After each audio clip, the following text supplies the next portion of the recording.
कुठल्याही गोष्टींची इकडे गरज लागली आहे किंवा कुठल्या आपत्ती आल्या आहेत किंवा काही झालं, इवन आता जर आपण लेटेस्ट घेतलं तर कोरोनाचा जो एवढा महामारीचा प्रसंग इथे उद्भवला होता, संपूर्ण भारतावर उद्भवला होता, जगावर उद्भवला होता, पण तरीही आम्ही सर्व कुंभवरड्यातली मंडळी, सर्व कार्यकर्ते, सर्व मंडळाचे कार्यकर्ते खांद्याला खांदा लावून हा विभाग आम्ही जपून ठेवला होता. म्हणजे तसं जर बघायला गेलात तर एवढ्या मोठ्या कोरोनाच्या महामारीमध्ये आमच्या घराची रचना आपण पाहिली तर 10 बाय 10, 150 स्क्वेअर फीट छोटी छोटी घरं आहेत. आमच्या घरांमध्ये 2-2, 3-3 कुटुंब एकत्र राहतात. या अशा पद्धतीत आम्ही राहत असताना या कोरोनाच्या महामारीमध्ये एकत्रपणे राहणं आणि ते सांभाळणं फार कठीण होतं. परंतु स्थानिक प्रशासन म्हणा, आमचं VP रोड पोलीस ठाणे म्हणा, ह्यांच्या संगनमताने आम्ही संपूर्ण कुंभवरड्यातली मंडळं एकत्र येऊन आम्ही पोलिसांच्या, महानगरपालिकेच्या खांद्याला खांदा लावून या लढाईमध्ये लढलो होतो आणि आम्हाला त्यात यश पण आलं. कारण की बघायला गेलं तर कुंभवरडा विभागामध्ये ह्याची काही हानी नाही झाली, कारण की सकारात्मक विचार जे लोकांमध्ये पेरायचे होते ते आम्हाला माहिती होते. त्यामुळे आम्ही या मंडळाचे कार्यकर्ते आहोत, त्यामुळे आम्हाला घराघरातली परिस्थिती माहिती होती. त्यामुळे जी मदत जी आम्हाला सरकारकडून मिळत होती, मंडळांकडून मिळत होती, ती योग्य घरांमध्ये पोचवणं किंवा काय असेल या छोट्या मोठ्या गोष्टी आम्हाला अवघड नव्हत्या, कारण की आम्ही एकजूट होतो. संपूर्ण कुंभवरडा एकजूट होता. कुठल्याही गल्लीमध्ये कुठल्याही नागरिकाला कुठेही काही प्रॉब्लेम आला तर आम्ही सगळे धावून जात होतो. त्यामुळे ह्या गोष्टीला सामोरं जात असताना, पुनर्विकासाच्या गोष्टीला सामोरं जात असताना हे मला वाटत नाही की मला किंवा इतरांना सगळ्यांना ही गोष्ट हवी आहे, पण ती चांगल्या माध्यमातून पॉझिटिव्हली जर आम्ही त्यांच्यासमोर मांडली आणि त्याच्यात जर आम्हाला यश आलं तर पुनर्विकास कुंभवरड्यासाठी इम्पॉसिबल नाही आहे, इट इज अ पॉसिबल. खूप सुंदर सकारात्मक दिशेने तुम्ही वाटचाल करीत आहात. त्यातून आत्ता तुम्ही प्रवीण दरेकरजींचं जे तुम्ही सांगितलं, तर आपण त्यांच्या स्वयंपुनर्रचनासोबत जाण्याच्या मार्गावर आहात की नक्की काय? नाही, कारण की तो जो विषय प्रवीणजींचा आहे तो म्हणजे स्वयंरचित वगैरे त्या गोष्टीकडे न जाता आम्ही क्लस्टर डेव्हलपमेंटच्या माध्यमातून आमचा विभाग पुनर्विकासाच्या दिशेने करण्याचा आमचा प्रयत्न आहे. अच्छा, म्हणजे हे जर तुम्ही क्लस्टर जर बोललात ना, तर कुठेतरी तुमची चर्चा झाली असेल, तर आपल्या टीममध्ये ही चर्चा करणारे असे कोण व्यक्तिमत्व आहेत का, जर तुम्ही सांगू शकता? जसे आर्किटेक्ट असतात कोण, किंवा कोण असे म्हाडाचे रिटायर्ड अधिकारी वगैरे असतात, असे कोण जोडून आहेत का आपल्या समितीला?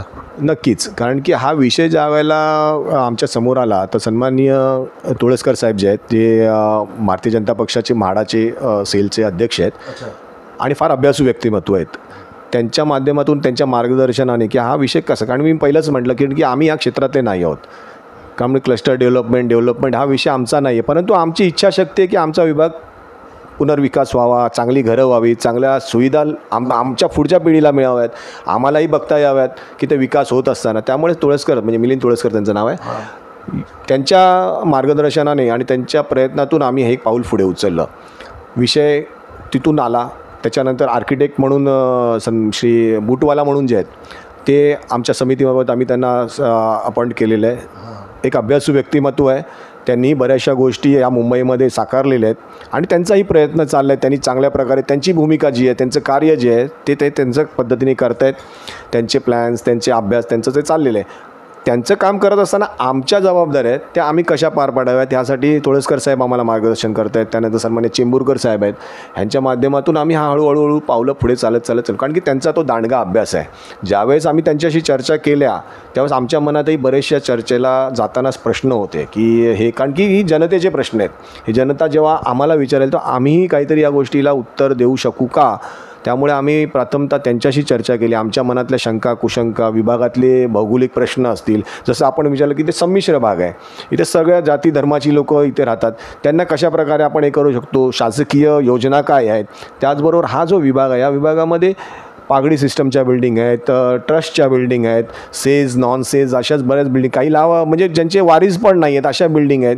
त्यामुळे ह्या गोष्टीकडे काम करत असताना आमच्या मनात येतात, ही आता ज्या बिल्डिंगमध्ये मी राहतो ती म्हाडाची बिल्डिंग आहे, या सगळ्या इमारतींना कसं काय करता येईल साहेब, आपण कसं काय करू शकतो. पण त्यांच्या बोलण्यातून जो सकारात्मक संदेश आणि सकारात्मक विचार आम्हाला जो मिळाला की हे सगळं पॉसिबल आहे, कारण की त्या गोष्टीवर त्यांचा बरेच वर्ष अभ्यास आहे आणि त्या अभ्यासाच्या अनुषंगाने त्यांनी आम्हाला जी पॉझिटिव्हली एनर्जी दिली त्या अनुषंगाने आम्ही सगळे कार्यकर्ते एकवटलो आणि आता आमच्या मनात जी जिद्द आहे ती म्हणजे हा प्रोजेक्ट करून दाखवायचाच. म्हणजे टेक्निकल हा सपोर्ट कुठे ना कुठेतरी तुम्ही आधार आणि तो पाठबळ घेत तुम्ही चाललेत. नक्की त्याची गरज पण आहे, त्याशिवाय आपण पुढे होऊ शकणार नाही. पण परत आपण जेव्हा रिडेव्हलपमेंट येतो, एवढे कुंभारवाडा आहेत आणि एक कुंभारवाडा नुसता नसतो तर ते आपलं माहिती ना, प्रत्येक ठिकाणी 2-2 आहे. प्रत्येकांच्या मंडळी आहेत, प्रत्येकाच्या इमारती वगैरे आहेत. या सर्वांना एकत्र करणं, संघटित करणं, म्हणजे समितीमध्येच प्रत्येक गल्लीतल्या तुम्ही करणार आहेत किंवा काही अशी व्यूहरचना काय आपण आखली आहे का? अर्थातच चांगलाच प्रश्न आहे. कारण की एक व्यक्ती प्रत्येक घरापर्यंत, प्रत्येक गलीपर्यंत पोचू शकत नाही किंवा एखादी 5-10 माणसांची कमिटीसुद्धा पोचू शकत नाही. त्यामुळे आमचा जो अनुभव आहे आणि आमच्याबरोबर असलेले आमचे जे वरिष्ठ आहेत त्यांच्या अनुभवाच्या जोरावर आम्ही काही व्यूहरचना नाही म्हणत त्याला, आम्ही एक रचना केलेली आहे की प्रत्येक गल्ली, आता 1 ते 6 कुंभारवाडे आहेत. त्याच्यात दुसरी डंकन रोड क्रॉस लेन, म्हणजे आम्ही ज्याला रामाची गल्ली म्हणतो, क्रॉस लेन आहे. पहिल्या कुंभारड्यामध्ये काही क्रॉस लेन्स आहेत. या सगळ्या गोष्टी आम्ही आराखडा लेआउट काढून, म्हणजे आम्ही जसं मंडळं आहेत, आता 1 ते 6 कुंभारड्यामध्ये 6 गणपती मंडळ आहेत, गोविंदा मंडळ आहेत. त्याच्यामध्ये जसे पदाधिकारी असतात ते त्या गल्लीपुरतं सीमित असतात.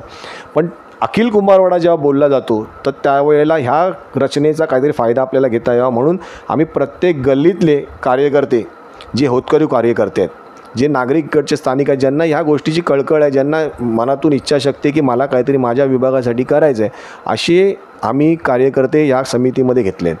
म्हणजे आता समजा हा दुसरा कुंभारवाडा आहे, दुसऱ्या कुंभारवाड्यातले जेवढे रहिवासी आहेत त्यातले स्थानिक असलेले पहिले 5-5, त्याच्यानंतर तिसरा कुंभारवाडा आहे, चौथा कुंभारवाडा आहे, 5वा कुंभारवाडा आहे, 6वा कुंभारवाडा आहे. त्यानंतर मी म्हटलं ज्याप्रमाणे दुसरी डंकन रोड क्रॉस लेन आहे, तिथले काही कार्यकर्ते आहेत.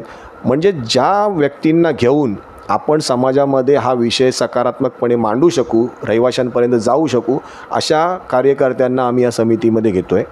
त्यात महिला कार्यकर्त्यासुद्धा ज्या हिरहिरीने याच्यामध्ये उतरल्यात. आता एक मला विशेष सांगणं